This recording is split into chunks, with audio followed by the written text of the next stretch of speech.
পৃথিবীতে দুই ধরনের প্রাণী আছে।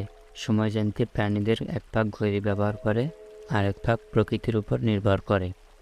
এভাবে ভাগ করলে যারা ঘড়ি ব্যবহার করে তাদের বুদ্ধিমান প্রাণী হিসেবে চিহ্নিত করা জীববিজ্ঞানীদের কাছে একেবারে ভাতমাছ হয়ে যাবে নিঃসন্দেহে। তবে আপাতত সেই তাত্ত্বিক গবেষণায় না গিয়ে সাধারণভাবে বলা যায়, আজকের দুনিয়ায় আমজনতার সবচেয়ে বেশি ব্যবহৃত যন্ত্রের নাম কম্পিউটার নয়, সম্ভবত ঘড়ি।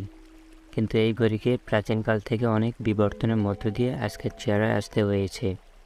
শুরুতে সূর্য ঘড়ি, বালু ঘড়ি, আগুন ঘড়ি, জল ঘড়ি, চাবি টানা ঘড়ি, ইলেকট্রনিক্স ঘড়ি, পারমাণবিক ঘড়ি ইত্যাদি পার হয়ে এখন স্মার্ট যুগে এসেছে স্মার্ট ঘড়ি।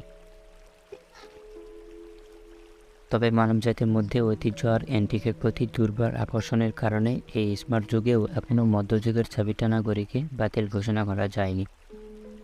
সেই কারণে জাদুঘরের বদলে অনেকের হাতে হাতে এখনও এ ধরনের ঘড়ি শোভা পায়।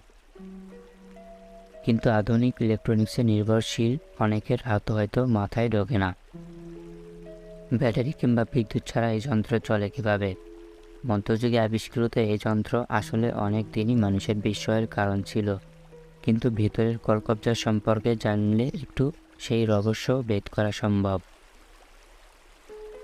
আসলে চাবি টানা ঘড়ির শক্তির উৎস এক বিশেষ লম্বা পেঁচানো স্প্রিং বা মেইন স্প্রিং, যাকে চলতি ভাষায় চাবি বলে অনেকেই। এই ঘড়ি চালু করার শুরুতে চাবি ঘোরাতে হয়, যাকে বলে চাবি টানা বা দম দেওয়া, অর্থাৎ স্প্রিংটি পেঁচিয়ে রাখা হয়। কিন্তু স্প্রিংটি স্বাভাবিক ধর্মের কারণে ধীরে ধীরে এই প্যাচ খুলে যেতে থাকে।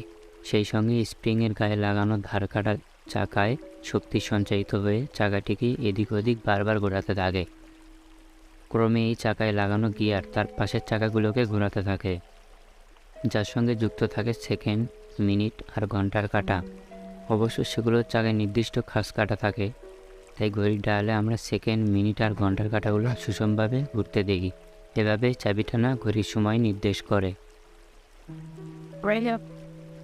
অবশ্য চাবি টানা ঘড়ির আবিষ্কারের শুরুতে একটি সমস্যা দেখা দিয়েছিল।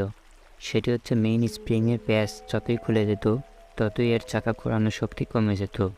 এর ফলে একসময় ঘড়িও স্লো হয়ে যেত। এই সমস্যা দূর করতে এখন চাবি টানা ঘড়িতে এসকেপ হুইল ব্যবহার করা হয়। এই এসকেপ হুইল বা চাকা আরও এক সারি গিয়ারওয়ালা চাকার মাধ্যমে মিনিট বা ঘন্টার কাঁটায় প্রবাহিত হয়ে মেইন স্প্রিংয়ের ত্রুটিগুলো ঠিক করে ঘড়িতে সঠিক সময় গণনায় সহায়তা করে।